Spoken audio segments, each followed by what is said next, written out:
Goeiedag, ek is Stian en vandag gesels ons oor jou toekomstige fabriek, Jong Ooie.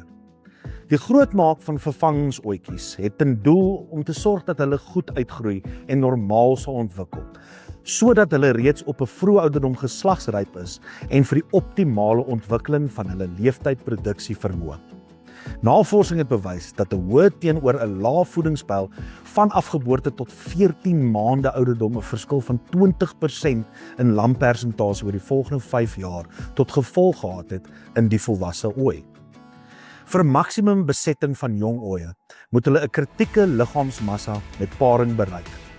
Ooilammers wat tydens die eerste paar maande van hulle lewe onder voedingsstremming verkeer, sal 'n laer ovulasietempo hê en minder lammers in hul leeftyd produseer as ooilammers wat goeie voeding ontvang het.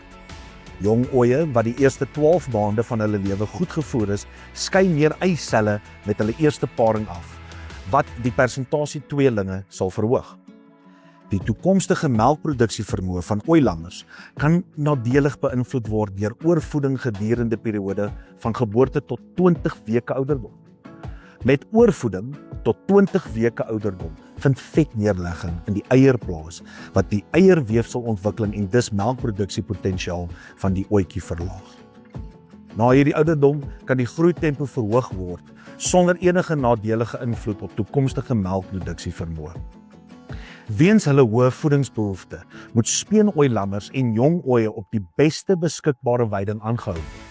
Indien die beraamde groei nie op die weidings gehandhaaf kan word nie, moet byvoeding noodwendig verskaf word. Molatex se reeksprodukte vir lammerooie sluit in lam- en ooilek, wolmeesterkonsentraat en eliteblok. Kontak jou tegniese adviseur vir meer inligting.